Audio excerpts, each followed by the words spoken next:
ಜೇನು ಪೆಟ್ಟಿಗೆ ನಂತರ 1200 ಜೇನು ಪೆಟ್ಟಿಗೆ. ಎಷ್ಟೇ 1200 ಜೇನು ಪೆಟ್ಟಿಗೆ. ಒಂದು 10 ಪೆಟ್ಟಿಗೆ ನಾವು ಜೇನು ಸಾಕಾಣಿಕೆ ಮಾಡೋದು ತುಂಬಾ ಕಷ್ಟ.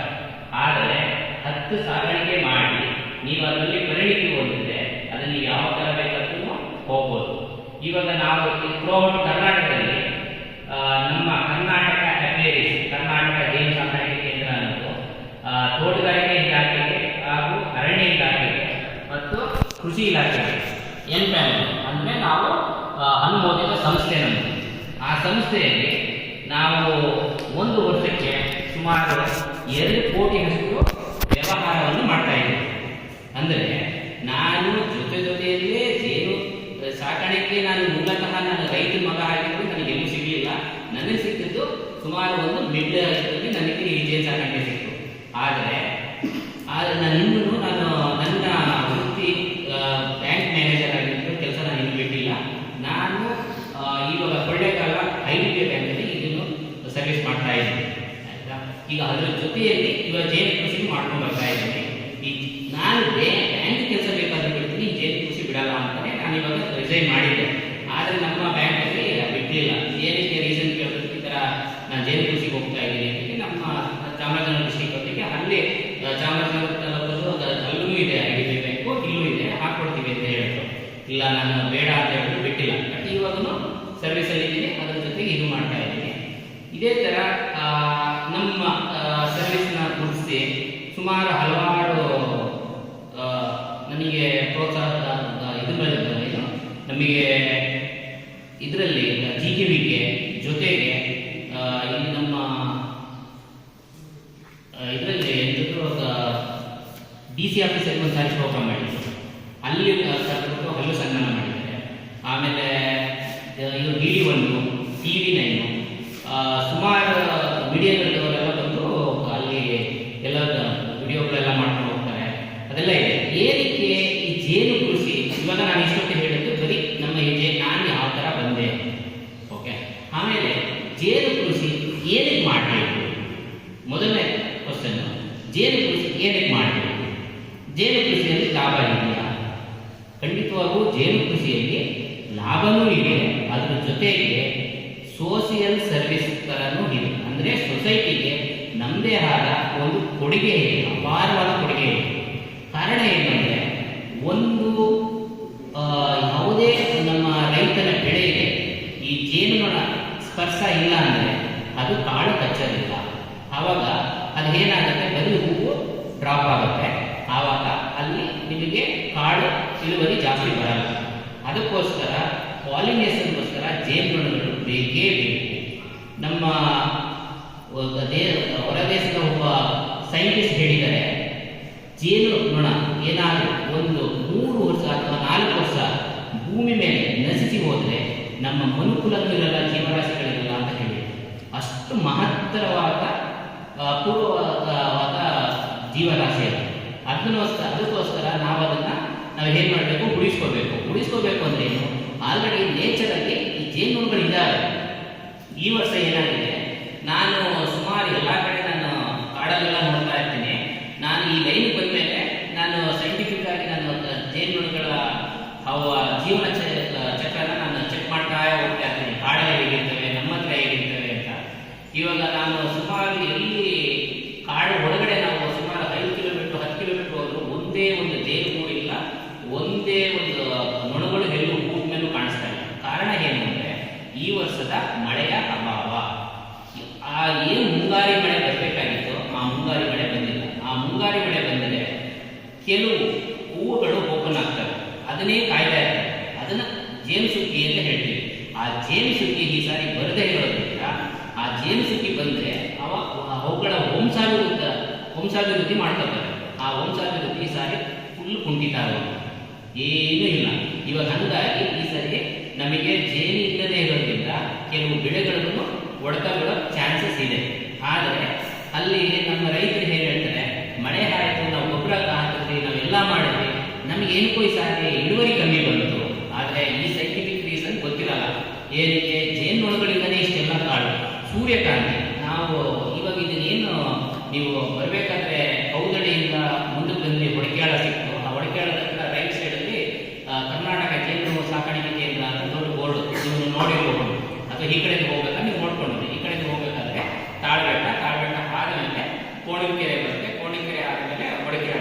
ಎಂಟ್ರೆನ್ಸಲ್ಲೇ ಇದೆ. ಅಲ್ಲಿ ಅವು ನಾನು ಏನು ಜೇನು ಪೆಟ್ಟಿಗೆ ಅಲ್ಲಿ ಒಂದು 130 ಜೇನು ಬಾಕ್ಸ್ ಇಟ್ಟಿದ್ದೆ. ಅದರ ಎದುರುಗಡೆ ಒಬ್ಬರು ಸೂರ್ಯಕಾಂತಿ ಹಾಕಿದ್ರು, ಈಗ 2 ವರ್ಷದ ಮುಂಚೆ ಹೇಳ್ತಾರೆ. ಅವರು ಎಷ್ಟು ಅವ್ರ ಜಮೀನಲ್ಲಿ ಎವರಿ ಇಯರ್ ಒಂದು 4 ರಿಂದ 5 ಕ್ವಿಂಟಲ್ ಮಾತ್ರ ಅವ್ರು ಬೆಳೀತಾ ಇದ್ರು. ನನ್ನ ಜೇನುನೊಣ ಹಾಲು ಹೋಗಿ ಇಟ್ಟ ಮೇಲೆ ಅವರಿಗೆ 2.5 ಕ್ವಿಂಟಲ್ ಜಾಸ್ತಿ ಬಂತು. ಸೇಮ್ ಪ್ರೋಸೆಸ್, ಅವರು ಸೇಮ್ ವ್ಯವಸಾಯ ಮಾಡ್ತಾ ಇದ್ರು, ಆದರೆ 2.5 ಕ್ವಿಂಟಲ್ ಜಾಸ್ತಿ ಇಳುವರಿ ಬಂತು. ಆವಾಗ ಅವರಿಗೆ ಅವರೇ ನಾನು ಫಸ್ಟೇ ಹೇಳಿದ್ದೆ, ನೋಡಿ ಇಷ್ಟು ವರ್ಷ ಹೇಗೆ ಬರ್ತಾ ಇತ್ತು, ಅದಕ್ಕಿಂತ ನಿಮ್ಗೆ ಒಂದು ಸ್ವಲ್ಪ ಇಳುವರಿ ಜಾಸ್ತಿ ಬರುತ್ತೆ ಅಂತ. ಆಮೇಲೆ ಅವರಿಗೆ ಬಂದು ಹೇಳಿದ್ರು. ಹಾಗೆ ಈ ಜೇನುನೊಣಗಳು ಇರೋದ್ರಿಂದ ನಿಮಗೆ ಏನಾಗುತ್ತೆ, ಇಳುವರಿ ಜಾಸ್ತಿ ಬರುತ್ತೆ. ಅದು ಒಂದು ಪಾರ್ಟ್. ಎರಡನೇ, ಆಮೇಲೆ ಒಬ್ರು ಚಾಮರಾಜನಗರದಿಂದ ಬೆಂಗಳೂರಿಗೆ ಬಂದು ನನ್ನ ಹತ್ರ ಬಂದು ಒಂದು ಪೆಟ್ಟಿ ತಗೊಂಡ್ಬಂದಿದ್ದಾರೆ. ರೀಸನ್ ಏನಿದೆ ಗೊತ್ತಾ, ಕಲ್ಲಂಗಡಿ ಹಾಕಿದ್ರು, ಕಲ್ಲಂಗಡಿಗೆ ಜೇನು ಇಲ್ಲ ಅಂತಂದ್ರೆ ಅವಾಗ ಕಾಯಿ ಕಚ್ಚುತ್ತೆ. ಅದಕ್ಕೋಸ್ಕರ ನನ್ನ ನಂಬರ್ ಹುಡುಕಿಕೊಂಡು ಬೆಂಗಳೂರಿಂದ ತಗೊಬಂದು ಒಂದು ಬಾಕ್ಸ್ ತಗೊಬಂದು ಅವರು ಪಾಲಿನೇಷನ್ ಮಾಡಿದ್ದಾರೆ.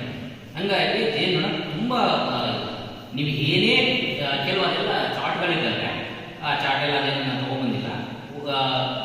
ಮೂಸಿಂಬೆ, ಸೇಬು ಮೂಸಿಂಬೆ ಈ ಕಡೆ ಬಿಡಿ, ನಮ್ಮ ಇಲ್ಲಿದೆ ಹೇಳ್ತೀವಿ ಸೀಬೆ, ನಿಂಬೆ, ಅದ್ರ ಜೊತೆಗೆ ಇದು ನೇರಳೆ, ಅವುಗಳಿಗೆಲ್ಲ ಬೇಕೇ ಬೇಕು. ಆಮೇಲೆ ಅದರ ತುಪ್ಪ ಯಾಕಂದ್ರೆ ತುಂಬಾ ಇಂಪಾರ್ಟೆಂಟ್. ಅದರಲ್ಲಿ ಒಳ್ಳೆ ಅಂಶಗಳಿರ್ತವೆ. ಅದಕ್ಕೋಸ್ಕರ ನಾವು ಏನ್ ಮಾಡ್ತೀವಿ, ನೇರಳೆ ಗಿಡಗಳು ಯಾರಾದ್ರೂ ಮರಗಳು ಹಾಕಿರ್ತಾರಲ್ಲ, ಅದು ತಗೊಳ್ಳೋರು ಇದ್ದಾಗ ಅದನ್ನ ನಾವು ಸಪ್ರೇಟ್ ತುಪ್ಪನ ಕಲೆಕ್ಟ್ ಮಾಡಿರ್ತೀವಿ. ಅದಕ್ಕೆ ಅದರ ಒಂದು ರೇಟ್ ಇರುತ್ತೆ. ಹಂಗಾಗಿ ನೀವು ಯಾವುದೇ ಹಣ್ಣಿನ ಬೆಳೆಯಾಗಲಿ ಅಥವಾ ನಮ್ಮ ತೋಟದ ಬೆಳೆಗಳು, ಇದು ನಮ್ಮ ಜೋಳಕ್ಕೆ ತೊಂದರೆ ಇಲ್ಲ, ಜೋಳದ ಹಂಗೆ ಬರುತ್ತೆ, ರಾಗಿಗೂ ತೊಂದರೆ ಇಲ್ಲ. ಆದರೆ ನಾವು ಇನ್ನು ಬೇರೆ ನಮ್ಮ ಇಲ್ಲಿ ಚಾಮರಾಜನಗರ ಡಿಸ್ಟಿಕ್ ಅಲ್ಲಿ ತೋಟದ ಬೆಳೆದಂದ್ರೆ ಬೇಕೇ ಬೇಕು. ಕಲ್ಲಂಗಡಿಗಂತೂ ತುಂಬಾ ಇಂಪಾರ್ಟೆಂಟ್. ಹಾಗಾಗಿ ಇದು ಪಾಲಿನೇಷನ್ಗೆ ಇಂಪಾರ್ಟೆಂಟ್ ಹೊಂದಲಾಗಿದೆ. ನೆಕ್ಸ್ಟ್ ಬಂದು ಒಂದು ಜೇನು ಪೆಟ್ಟಿ, ಅದಕ್ಕೆ 4,500 ರೂಪಾಯಿ ಅದು ನಿಗದಿ ಆಗಿರುತ್ತೆ ಗೌರ್ಮೆಂಟ್ ಇಂದ. ಅದನ್ನ ಒಂದು ಜೇನು ಪೆಟ್ಟಿನ ಒಬ್ಬ ರೈತರು ತಗೊಂಡೋಗಿ ಅವರ ಜಮೀನಲ್ಲಿ ಇಟ್ಟರೆ 1 ವರ್ಷಕ್ಕೆ ಅವರಿಗೆ ಪಾಲಿನೇಷನ್ ಆಗೋದು, ಅದು ಒಂಥರ ಬೋನಸ್ ಇದಕ್ಕೆ. ಎರಡನೇದು ಬಂದು ಒಂದು ಬಾಕ್ಸ್ ಇಂದ 10 kg ತುಪ್ಪ ಮಾಡಬಹುದು. 1 kg, ಒಂದು ಬಾಕ್ಸ್ ಅಲ್ಲಿ 10 kg ತುಪ್ಪ ಮಾಡಬಹುದು. ಹಾಗಾಗಿ ಅದರ 1 kg ತುಪ್ಪಕ್ಕೆ 500 ರೂಪಾಯಿ ಇರುತ್ತೆ. ಆವಾಗ ಅಲ್ಲಿಗೆ ಎಷ್ಟಾಯಿತು, 5,000 ರೂಪಾಯಿ ಬಂದು ಒಂದು ಬಾಕ್ಸ್ ಅಲ್ಲಿ 1 ವರ್ಷಕ್ಕೆ ತುಪ್ಪ ರೇಟ್ ಬಂತು.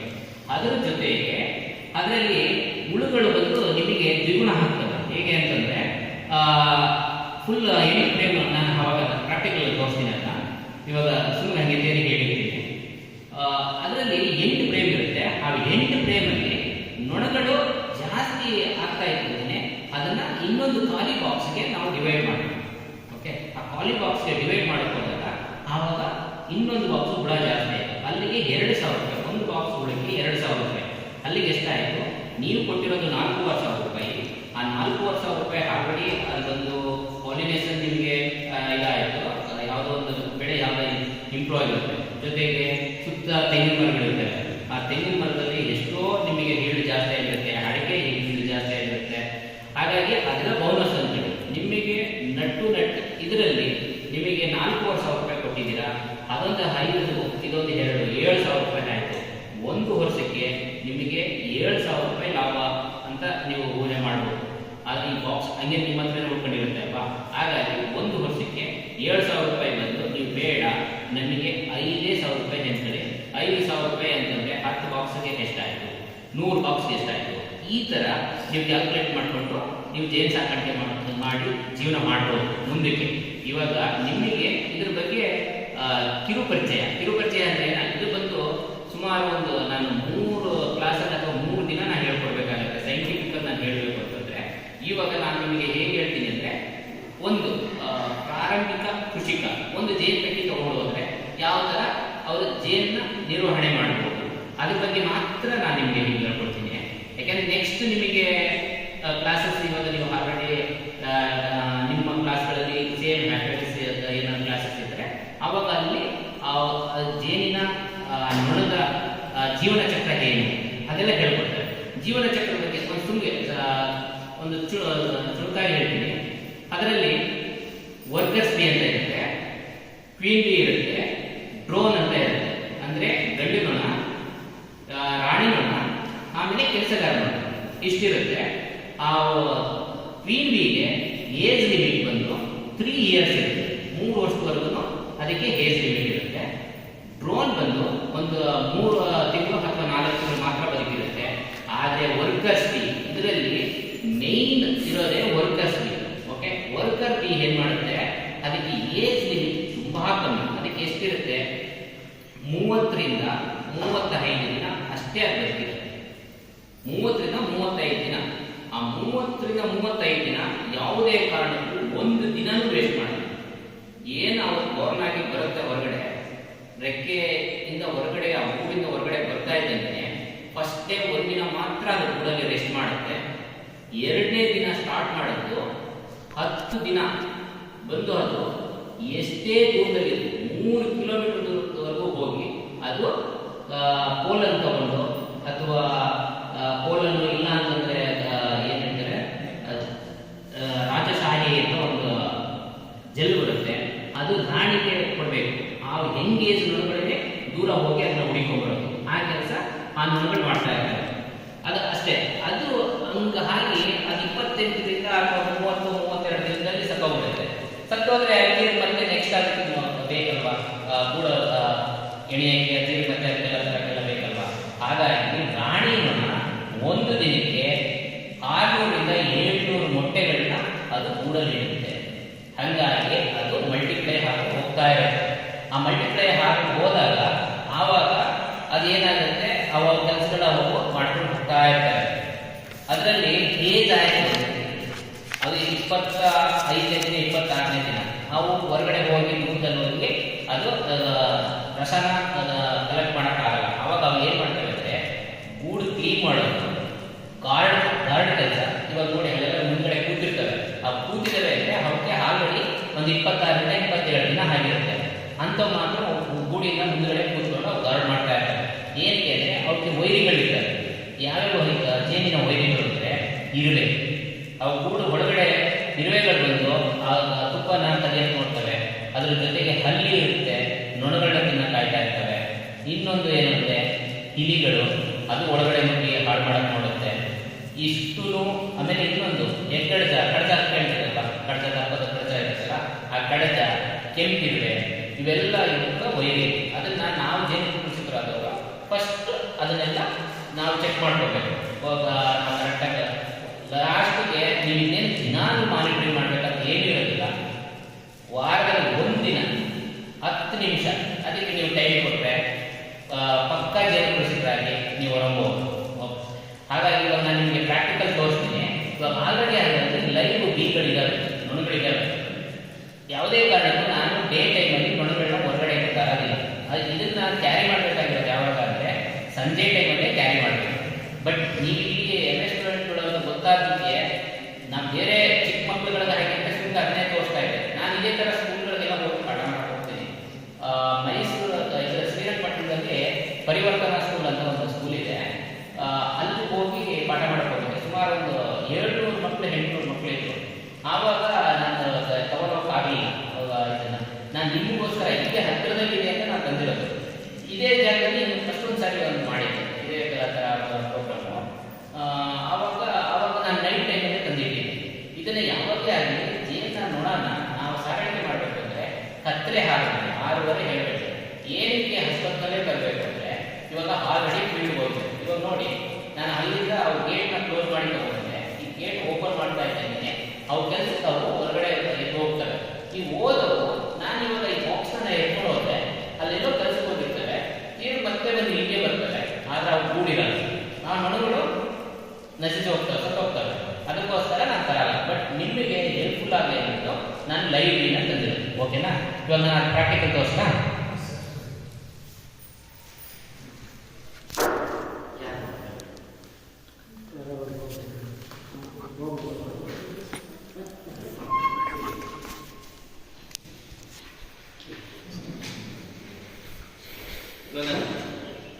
ಇವಾಗ ನೋಡಿ, ಜೇನು ಸಾಕಾಣಿಕೆ ಮಾಡಬೇಕಾದ್ರೆ ಬೇಕಾದ ಉಪಕರಣಗಳು. ಒಂದು ಸ್ಟ್ಯಾಂಡು, ಇದನ್ನ ಅಡಿಮಣೆ ಅಂತ ಹೇಳ್ತೀವಿ. ಇದು ಬ್ರೂಡ್ ಚೆಂಬರ್, ಜೊತೆಗೆ ಇದು ಹನಿ ಚೆಂಬರ್, ಇದು ಮುಚ್ಚಿಡ. ಓಕೆ, ಇದು ಇಷ್ಟು ಇದಿರುತ್ತೆ.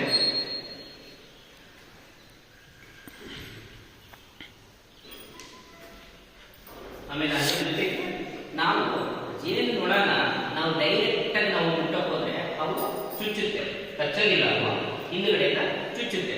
ಅದಕ್ಕೋಸ್ಕರ ನಾವೇನ್ ಮಾಡಬೇಕು, ಫಸ್ಟ್ ನಾವು ಕವರ್ ಆಗಬೇಕು. ಇದನ್ನ ಮುಖ ಪರದೆ ಅಂತೀವಿ ನೋಡಿ. ಈ ತರ ಫುಲ್ ಕವರ್ ಮಾಡ್ಬೇಕು. ಅದ್ರ ಜೊತೆಗೆ ಮನೆಯಲ್ಲಿ ಯಾವ್ದಾದ್ರು ಜಟ್ಟಿನ ಆ ಥರದ ಯಾವ್ದಾದ್ರು ಗಟ್ಟಿಯಾಗಿರೋ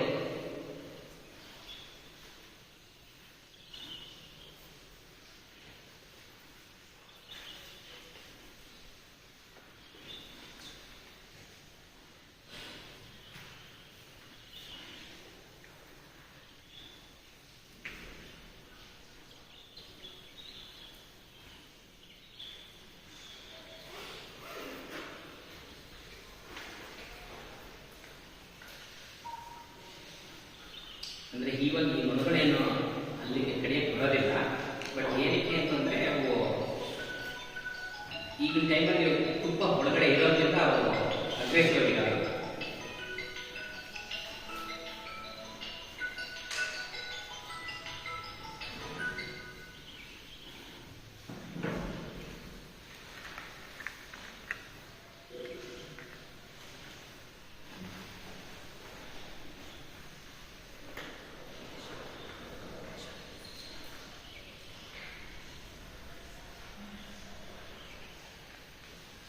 ಇವಾಗ ನೋಡಿದ್ರೆ ಇವಾಗ ಫುಲ್ ಇದು ಕವರ್ ಆಗಿದೆ ಅಲ್ವಾ. ಇವಾಗ ಇಷ್ಟು ಕವರ್ ಆಗಿದ್ರೆ ನಾವು ಕವರ್ ಆಗಿಲ್ಲ. ಬಟ್ ಇವಾಗ ಏನಾಗುತ್ತೆ, ಆ ನೊಣಗಳು ನಮ್ಮಲ್ಲಿ ಯಾವ್ದಾದ್ರು ರೀತಿ ಎಲ್ಲರೂ ಚುಚ್ಚುತ್ತೆ. ಆ ಚುಚ್ಚಿದಾಗ ಏನಾಗುತ್ತೆ, ಆ ನೊಣ ಸತ್ತೋಗುತ್ತೆ. ನಮಗೆ ಚುಚ್ಚಿದ ತಕ್ಷಣ ಆ ನೊಣ ಸತ್ತೋಗುತ್ತೆ. ಏನಕ್ಕೆ ಅಂದರೆ ಅದರಲ್ಲಿರೋ ಆ ನರವ್ಯೂಹ ಎಲ್ಲ ಬಂದು ನಮ್ಮ ಬಾಡಿ ಇಂಜೆಕ್ಟ್ ಮಾಡೋಕ್ಕೆ ಬರುತ್ತೆ. ಹಾಗಾಗಿ ಅದು ಬಾಡಿಯಲ್ಲಿ ನರ್ವ್ಸ್ ಎಲ್ಲ ಡ್ಯಾಮೇಜ್ ಆಗಿ ಅದು ಇಮಿಡಿಯೇಟ್ ಸತ್ತೋಗುತ್ತೆ. ಅದಕ್ಕೆ ನಾವೇನು ಮಾಡಬೇಕು, ಇದು ಹೊಗೆ ಯಂತ್ರ. ಅಂದ್ರೆ ಇದಕ್ಕೆ ಒಂದು ಸ್ವಲ್ಪ ತೆಂಗಿನ ನಾರನ್ನ ಒಂದು ಸ್ವಲ್ಪ ಒಳಗಡೆ ಹಾಕಿಬಿಟ್ಟು ಬೆಂಕಿ ಹಾಕಿ ನಾವು ಅದನ್ನ ಒಂದು ಸ್ವಲ್ಪ ಈ ತರ ಬ್ಲೋ ಮಾಡಿದ್ರೆ ಇಲ್ಲಿ ಏನಾಗುತ್ತೆ, ಇಲ್ಲಿ ಹೊಗೆ ಬರುತ್ತೆ. ಆ ಹೊಗೆ ಬಂದಾಗ ನಾವು ನೊಣಗಳಿಗೆ ಒಂದು ಸ್ವಲ್ಪ ಹೊಗೆ ಕೊಡಬೇಕು. ಹೊಗೆ ಕೊಟ್ಟಾಗ ಅದೇನಾಗುತ್ತೆ, ಅದು ಮಂಕಾಗುತ್ತೆ, ಅದು ಚುಚ್ಚಲ್ಲ. ಇವಾಗ ನಾವು ಆ ಗೂಡನ್ನ ಚೆಕ್ ಮಾಡಕ್ ಹೋದಾಗ ಅದು ನಮಗೆ ಚುಚ್ಚಿದ್ರೆ ಅದು ಸತ್ತೋಗುತ್ತೆ, ನಮಗೂ ಪೇನ್ ಆಗುತ್ತೆ. ಅದಕ್ಕೋಸ್ಕರ ಇದು ಹೊಗೆ ಯಂತ್ರನ ಯೂಸ್ ಮಾಡಬೇಕು. ಇಲ್ಲಿ ನಾನು ಹೊಗೆ ಯಂತ್ರ ಯೂಸ್ ಮಾಡ್ತಾ ಇಲ್ಲ, ನಾನು ನಿಮಗೆ ತೋರ್ಸಕ್ಕಷ್ಟೇ ತಗೋಬಹುದು. ಓಕೆ, ಇದು ಇಷ್ಟೆಲ್ಲ ಆದ್ಮೇಲೆ ನೆಕ್ಸ್ಟ್ ಇವಾಗ ನೀವು ತುಪ್ಪ ತೆಗಿ. ಇವಾಗ ತುಪ್ಪ ತೆಗೆ ಯಂತ್ರ ಇದೆ. ಇದು ಹೆಂಗಿರುತ್ತೆ ಇವಾಗ ನೋಡಿ, ಇದು ಖಾಲಿ ಎಂಟಿ ಫ್ರೇಮ್. ಇದ್ರೊಳಗಡೆ ಫುಲ್ಲು ಗೂಡು ಕಟ್ಟಿರುತ್ತೆ. ಆ ಗೂಡು ಕಟ್ಟಿರೋದನ್ನ ತೋರಿಸ್ತೀನಿ.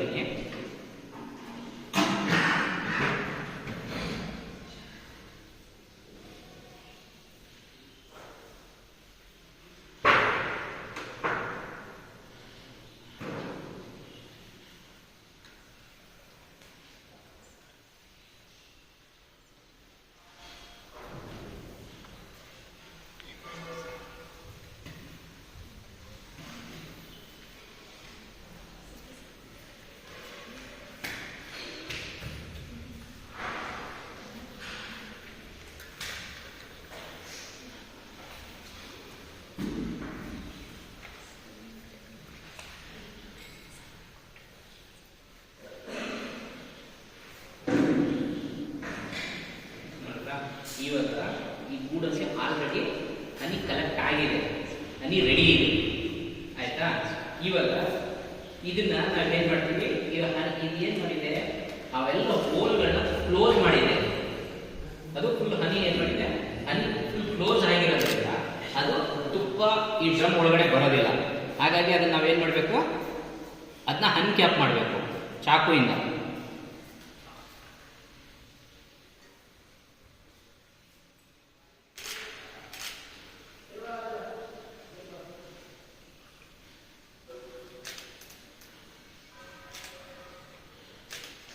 ನೋಡಿದ್ರಾ, ಕಾಣಿಸ್ತಾ ಇದೆಯಾ?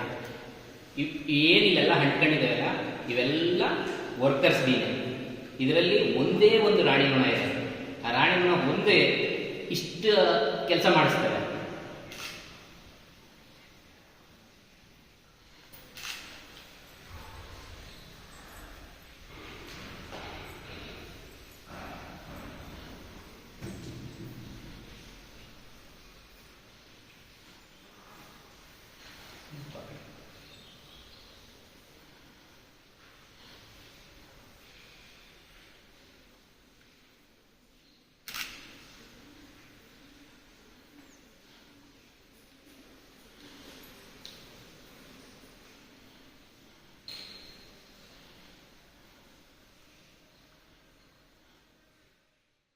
ಆಯ್ತಾ? ಇವಾಗ ಅದರಲ್ಲಿ ಫ್ರೇಮ್ನ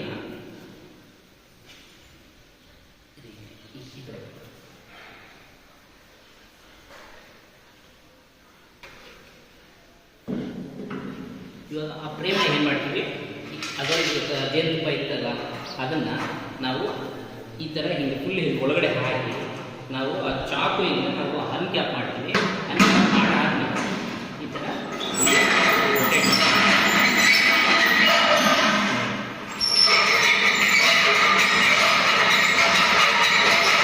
ರೊಟೇಟ್ ಆದ ತಕ್ಷಣ ಏನಾಗುತ್ತೆ, ತುಪ್ಪ ಬಂದು ಎಲ್ಲ ಡ್ರಮ್ ಒಳಗಡೆ ಕಲೆಕ್ಟ್ ಆಗುತ್ತೆ. ಆಮೇಲೆ ಇಲ್ಲಿ ನೆಲ್ಲಿಕಾಯಿ ಇದೆ ಅಲ್ಲಿಂದ ಇದು ಮಾಡ್ತೀವಿ. ಆದರೆ ಇದರಲ್ಲಿ ಗೂಡು ಏನಿತ್ತು ಆ ಗೂಡು ಹಂಗೇನೆ ಇರುತ್ತೆ. ಆ ಗೂಡನ್ನ ತೀರು ಮತ್ತೆ ವಾಪಸ್ ಅದಕ್ಕೆ ಕೊಡ್ತೀವಿ. ಅವಾಗ ವಾಪಸ್ ಕೊಟ್ಟಾಗ ಏನಾಗುತ್ತೆ, ಅದು ತೀರು ಮತ್ತೆ ಹೋಗಿ ಹೂವಿಂದ ರಸ ಕಲೆಕ್ಟ್ ಮಾಡ್ಕೊಂಡು ತೀರು ಮತ್ತೆ ಗೂಡಲ್ಲಿ ಇರುತ್ತೆ. ಆ ಥರ ಪ್ರೋಸೆಸ್ಸಿಗೆ ಬರೀ 8 ದಿವಸದಲ್ಲಿ ತೀರು ಮತ್ತೆ ಗೂಡು ಏನಾಗುತ್ತೆ, ಫಿಲಪ್ ಮಾಡುತ್ತೆ. ನಾವು ಆ ಫಿಲಪ್ ಮಾಡೋದನ್ನ ತೀರು ಮತ್ತೆ 8 ದಿನಕ್ಕೆ ತಗೋಬಹುದು. ಸಪೋಸ್ ಏನಾದರೂ ಈ ಮಿಷಿನ್ ಇಲ್ಲ ಅಂದ್ಬಿಟ್ಟು ಈ ಗೂಡನ್ನೇ ಕಟ್ ಮಾಡಿದ್ರೆ ಈ ಗೂಡು ತೀರು ಮತ್ತೆ ಹೆಣೆಯಕ್ಕೆ 3 ತಿಂಗಳು ಅಥವಾ 2.5 ತಿಂಗಳು ಬೇಕಾಗುತ್ತೆ. ಆವಾಗ ತುಂಬ ಡಿಲೇ ಆಗುತ್ತೆ.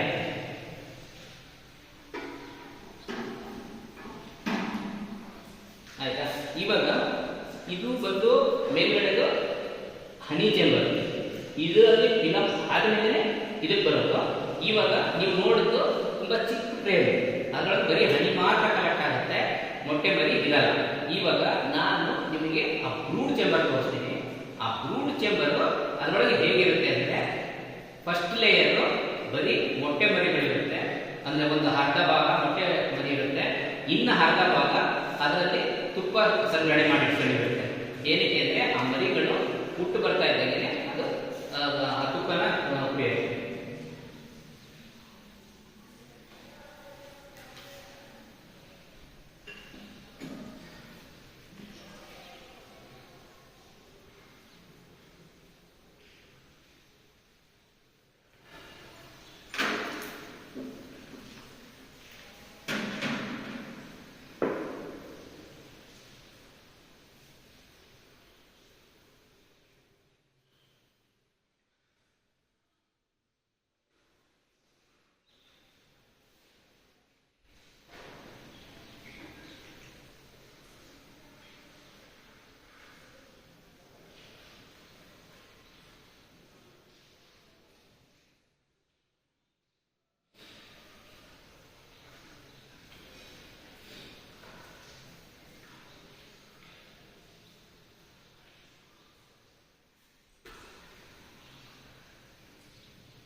ಕಾಣಿಸ್ತಾ ಇದೆಯಾ?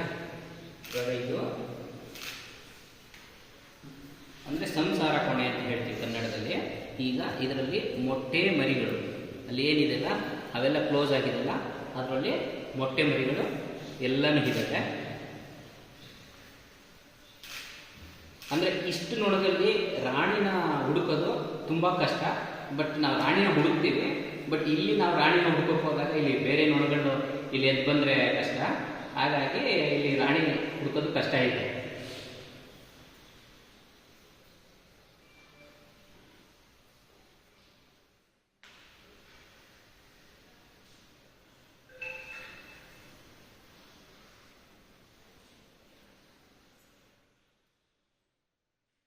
ಇದ್ರದ್ದು ಇನ್ನೊಂದು ವೈಶಿಷ್ಟ್ಯ ಏನಂತಂದರೆ, ಗೂಡು ಒಂದು ಇಲ್ಲೇನೆ 10 ಗೂಡು ಮಡಗಿರ್ತೀವಿ. ಅವು ಸುಮಾರು 2 ಕಿಲೋಮೀಟ್ರ್ 3 ಕಿಲೋಮೀಟ್ರ್ ದೂರ ಹೋಗಿ ಬರ್ತವೆ. ಹೋಗಿ ಬಂದ್ರೂ ಅದ್ರ ಗೂಡಿಗೆ ಅದೇ ಹೋಗ್ತವೆ, ಬೇರೆ ಗೂಡಿಗೆ ಹೋಗಲ್ಲ. ಅವು ಹೆಂಗೆ ಗೊತ್ತಾಗತ್ತೆ? ಅಷ್ಟು ದೂರ ಎಲ್ಲೋ ರೌಂಡ್ ಹಾಕೋ ಬಂದಿರ್ತವೆ, ಅವು ಕನ್ಫ್ಯೂಷನ್ ಆಗಲ್ವಾ? ಆ ಥರ ಕ್ವಶನ್ ಇರ್ಬೋದು. ಅದಕ್ಕೆ ಹೆಂಗೆ ಅಂದರೆ, ಇದರಲ್ಲಿ ರಾಣಿ ನೊಣ ಬಂದು ಒಂದು ಫೆರೋಮೋನ್ನ ರಿಲೀಸ್ ಮಾಡುತ್ತೆ, ಒಂದು ಸ್ಮೆಲ್ಲು. ಅದೇನಾಗುತ್ತೆ, ಅದು 500 ಮೀಟ್ರಲ್ಲಿ ಅದಕ್ಕೆ ಸ್ಮೆಲ್ ಗೊತ್ತಾಗುತ್ತೆ. ಅವು ಎಲ್ಲೇ ಯಾವ ದಿಕ್ಕಿಂದ ಬಂದರೂ ಆ ಸ್ಮೆಲ್ಗಳಿಂದ ಆ ಗೂಡಿಗೆನೇ ಬರ್ತವೆ. ಸಪೋಸ್ ಅವೇನಾದ್ರು ಬೇರೆ ಗೂಡಿಗೆ ಹೋದರೆ ಆ ನೊಣನ ಬೇರೆ ಗೂಡು ನೊಣಗಳು ಬಿಡಲ್ಲ, ಅಲ್ಲೇ ಬಂದುಬಿಡ್ತವೆ. ಅಷ್ಟೊಂದು ಅಗ್ರೆಸಿವ್ ಆಗಿರ್ತವೆ ಆ ವಿಷಯದಲ್ಲಿ ಮಾತ್ರ.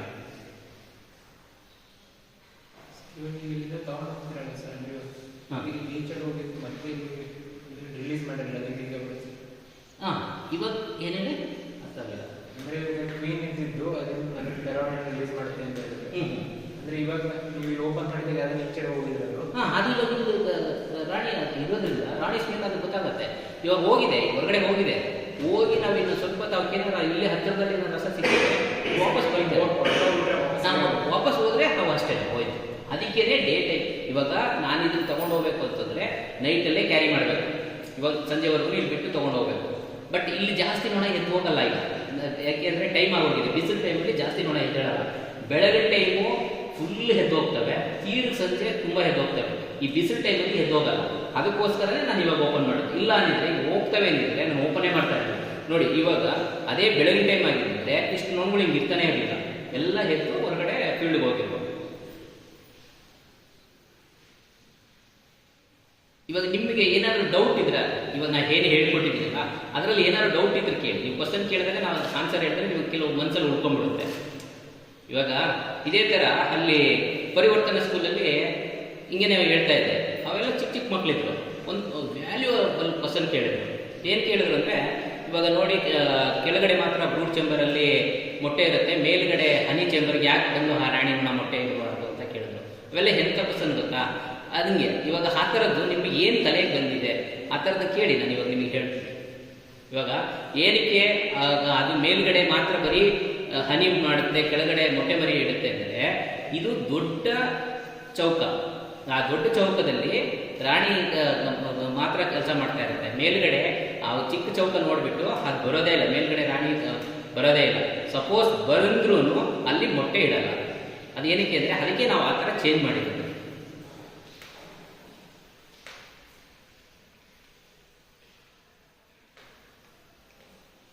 ಇದರಲ್ಲಿ ನೀವು ಯಾರಾದರೂ ಗೂಡನ್ನ ತೆಗೆದಿದ್ದೀರಾ? ಯಾರು ಜೇನು ಕಿತ್ತಿದ್ದೀರಾ? ತಿಂದಿದ್ದೀರಾ? ಇದರಲ್ಲಿ ಯಾರು ಇದ್ದೀರಾ ಜೇನು ಹೊರಗಡೆ ಯಾವ್ದಾದ್ರು ಜೇನು ಕಿತ್ತಿರೋರು? ಹಾಂ, ಯಾವ ಥರ ಜೇನು ಕಿತ್ತಿದ್ಯಪ್ಪ? ಚಿಕ್ಕ ಜೇನು. ಹಾಂ, ಇವಾಗ ಜೇನಲ್ಲಿ ಒಟ್ಟು 4 ವಿಧ ಇದೆ.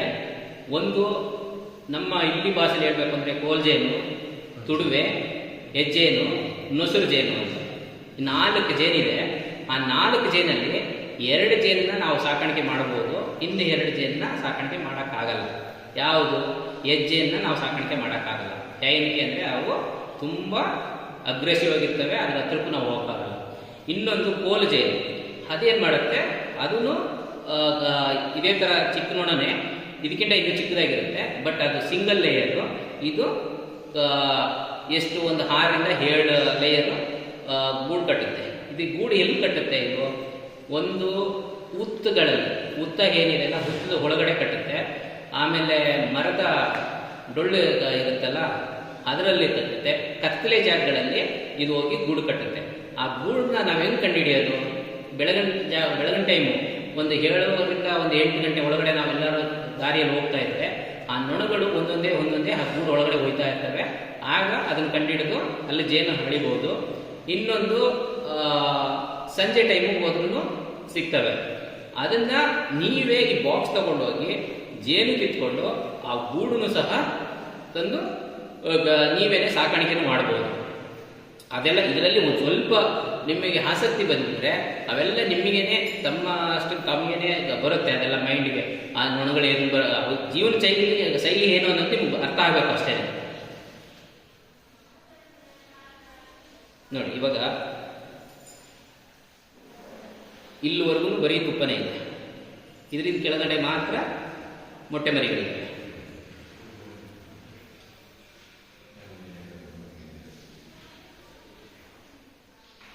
ಕೆಲವೊಂದು ಟೈಮಲ್ಲಿ ಈ ಥರ ಹಿಂಗೆ ಎತ್ತಿ ಹಿಂಗೆ ನೋಡೋಕ್ಕಾಗಲ್ಲ. ಹಿಂಗೆ ಎತ್ತಾ ಇದ್ದಂಗೆ ಫುಲ್ ಮುಖಕ್ಕೇನೆ ಬರ್ತವೆ. ಅಂದರೆ ನೀವು ಇಲ್ಲಿ ಕೂತಿದ್ದೀರ ಅಂದರೆ ಹಲ್ಲೂ ಬಂದು ಕಡಿತವೆ. ಅಂದರೆ ನಮಗೆ ಕೆಲವು ಬಾಕ್ಸ್ನ ಇದು ಗೊತ್ತಿರುತ್ತೆ, ಕಂಡೀಷನ್ ಗೊತ್ತಿರುತ್ತೆ. ಈ ಬಾಕ್ಸಲ್ಲಿ ನೊಣಗಳು ಕಡಿತವೆ ಅಂದರೆ ಅಂಥ ಬಾಕ್ಸ್ನ ಇಂಥ ಜಾಗಕ್ಕೆಲ್ಲ ತರಲ್ಲ. ಇವು ನಾರ್ಮಲ್ ಆಗಿದ್ದಾವೆ. ಇವಾಗ ಬಂದು ನಿಮ್ಮನ್ನು ಅಟ್ಯಾಕ್ ಮಾಡೋಕ್ಕಾಗಲಿ ಕಡಿಯೋದಾಗಲಿ. ಆಮೇಲೆ ಇನ್ನೊಂದು, ಜೇನುನೊಣ ಕಡ್ದಷ್ಟಿಗೆ ಭಯ ಪಡಬಾರ್ದು. ಇದರಲ್ಲೂ ಜೇನು ವಿಷದಲ್ಲೂ ನಮ್ಮ ಬಾಡಿಗೆ ಕೆಲವು ಒಳ್ಳೆಯ ಅಂಶ ಇದೆ. ಏನಕ್ಕೆ ಅಂದರೆ ಡಾಕ್ಟ್ರು ಈ ಜೇನನ್ನ ಚುಚ್ಚೋದಕ್ಕೆ 1200ರಿಂದ 1300 ರೂಪಾಯಿ ತಗೋತಾರೆ. ಒಂದು ಜೇನುನೊಣ ಚುಚ್ಚೋಕ್ಕೆ ಡಾಕ್ಟ್ರು ನಮ್ಮ ಹತ್ರ ಜೇನುನೊಣ ತೊಗೊಂಡು ಹೋಗ್ತಾರೆ. ಅವರು 1200 ರೂಪಾಯಿ 1300 ರೂಪಾಯಿ ಫೀಸ್ ಇದು ಮಾಡ್ತಾರೆ, ಪೇ ಮಾಡಿಸ್ಕೊತಾರೆ. ಏನಕ್ಕೆ ಅಂತಂದರೆ ಕೆಲವರಿಗೆ ಜಾಯಿಂಟ್ ಪೇಯ್ನ್ ಇರುತ್ತೆ, ಕೆಲವರಿಗೆ ಬೇರೆ ಪ್ಯಾರಾಲಿಸಿಸ್ ಆಗಿರುತ್ತೆ. ಅಂಥವ್ರುಗಳಿಗೆ ಇದನ್ನು ಜೇನನ್ನ ಚುಚ್ಚಿಸ್ತಾರೆ. ಆವಾಗ ಅಲ್ಲಿ ಅದು ಪೇಯ್ನು ರಿಲೀಫ್ ಆಗುತ್ತೆ. ಆ ಥರ ಇದು ನಮಗೆ ಆಂಟಿಬಯೋಟಿಕ್ ಆಗೂ ಉಂಟು. ಆದರೆ ಜಾಸ್ತಿ ಹಚ್ಚಿದ್ರೆ ನಮಗೆ ಅದು ವಿಷಕಾರಿ ಆಗುತ್ತೆ. ಹಾಗಾಗಿ ಜೇನು ಅಷ್ಟೊಂದು ಏನು ಒಂದು 2-3 ನೊಣ ಕಡ್ದಷ್ಟಿಗೆ ನಾವು ಭಯ ಪಡೋದು ಬೇಡ.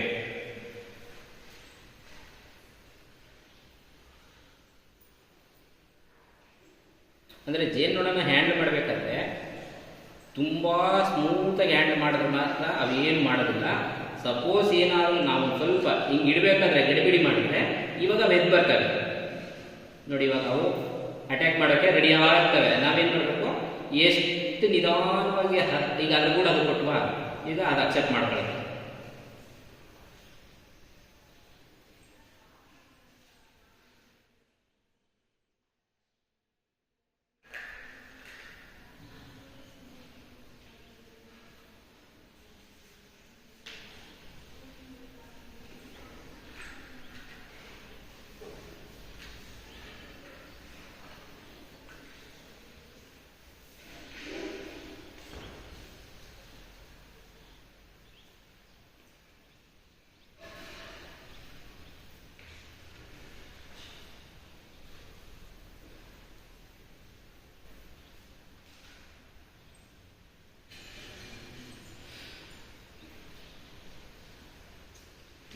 ನೋಡಿ, ಈಗ ಈ ಗೂಡು ಈಗ ತಾನೇ ಒಂದು 3 ದಿನದಲ್ಲಿ ಸ್ಟಾರ್ಟ್ ಮಾಡಿರೋದು. 3 ಡೇಸ್ ಆಗಿದೆ. 3 ಡೇಸಲ್ಲಿ ಈ ಥರ ಎಣೆ ಸ್ಟಾರ್ಟ್ ಆಗಿದೆ. ಅಂದರೆ ಇನ್ನೊಂದು 8ರಿಂದ 10 ದಿನ ಬಿಟ್ಟು ನೀವು ಈ ಗೂಡನ್ನ ನೋಡಿದ್ರೆ ಫುಲ್ ಆ ಪ್ರೇಮ್, ಇವಾಗ ಏನು ಆ ಗೂಡು ನೋಡಿದ್ರಲ್ಲ ಅಷ್ಟೂ ಗೂಡು ತುಂಬ ರೆಡಿಯಾಗಿರುತ್ತೆ. ಮೊಟ್ಟೆ ಮರಿಗಳು ಇವಾಗ ಅದೆಲ್ಲ ಸ್ಟಾರ್ಟ್ ಮಾಡಿಬಿಡುತ್ತೆ. ಇವಾಗ ನೋಡಿ, ಅದರಲ್ಲಿ ಬರೀ ತುಪ್ಪ ಮಾತ್ರ ತಂದು ಶೇಖರಣೆ ಮಾಡ್ತಾ ಇದೆ. ಏನಕ್ಕೆ ಅಂದರೆ ನೆಕ್ಸ್ಟ್ ಮೊಟ್ಟೆ ಮರಿಗಳಿಗೆ ಈಗ ಅದು ಇದು ಬೇಕು, ಅದು ಏನು ಊಟ ಬೇಕು. ಹಾಗಾಗಿ ಅದು ಶೇಖರಣೆ ಮಾಡ್ತಾ ಇದೆ.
ಇವಾಗ ನಾನು ನಿಮಗೆ ಬೇಸಿಕ್ ಮಾತ್ರ ಹೇಳ್ಕೊಟ್ಟಿದ್ದೀನಿ. ಈ ಬೇಸಿಕಲ್ಲಿ ನಿಮಗೆ ಏನು ತಿಳ್ಕೊಂಡಿದ್ದೀರಾ, ಇವಾಗ ಇದ್ರ ಬಗ್ಗೆ ಏನಾದ್ರು ಮಾಹಿತಿ ಬೇಕಾ ಕೇಳಿ. ಇವಾಗ ನೀವು ಜೇನು ಸಾಕಾಣಿಕೆ ಮಾಡಬೇಕು ಅಂದರೆ ನಾವೇನು ಮಾಡ್ತೀವಿ, ಈ ಥರ ಒಂದು ಬಾಕ್ಸ್ ಕೊಡ್ತೀವಿ ನಿಮಗೆ. ಅದರೊಳಗೆ 4 ನೊಣ, ರಾಣಿ ನೊಣ, ಗಂಡು ನೊಣಗಳು ಎಲ್ಲ ಹಾಕಿಬಿಟ್ಟು ನಿಮ್ಗೆ ಕೊಡ್ತೀವಿ. ಕೊಟ್ಬಿಟ್ಟು ನಾವು ನಿಮಗೆ ಹೇಳ್ತೀವಿ, ನೋಡಿ ಇದನ್ನು ನೀವು ನಿಮ್ಮ ಹೊಲದಲ್ಲಿ ಸೂರ್ಯನಿಗೆ ಎದುರಾಗಿ ಡೋರ್ ಇರಬೇಕು, ಈ ಥರ ಹೋಗ್ಲಿರಬೇಕು.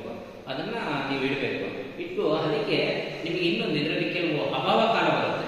ಯಾವಾಗ ಒಂದು 15 ದಿನ ಕಂಟಿನ್ಯೂಸ್ ಮಳೆ ಸ್ಟಾರ್ಟ್ ಆಗುತ್ತೆ. ಆ 15 ದಿನ ಮಳೆ ಬಂದಾಗ ಆವಾಗ ಅವಕ್ಕೆ ಊಟಕ್ಕೆ ಅವು ಏನು ಮಾಡ್ತವೆ, ಹೊರಗಡೆ ಹೋಯ್ತು ಅಂದ ತಕ್ಷಣ ಅವು ಮಳೆಯಲ್ಲಿ ಒದ್ದೆ ಆಗಿ ಸತ್ತೋಗ್ತವೆ. ಅಥವಾ ಹೂವಿನ ರಸ ಸಿಗೋದಿಲ್ಲ, ಏನಕ್ಕೆ ಬರೀ ನೀರು ಸಿಗುತ್ತೆ.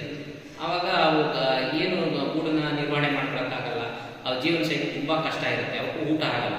ಆಗ ಟೈಮಲ್ಲಿ ನಾವು ಅವ್ರಿಗೆ ಏನು ಕೊಡಬೇಕು ಅಂದರೆ ಒಂದು ಸ್ವಲ್ಪ ನ್ಯಾಚುರಲ್ ಫುಡ್ ನಾವು ಕೊಡೋಕ್ಕಾಗಲ್ಲ. ಹಾಗಾಗಿ ನಮ್ಮ ಏನು ಸಕ್ಕರೆ ಏನಿದೆ ಶುಗರ್, ಅದನ್ನು ನಾವು ಅದಕ್ಕೆ ಸ್ವಲ್ಪ ಊಟವಾಗಿ ಕೊಡಬೇಕಾಗುತ್ತೆ.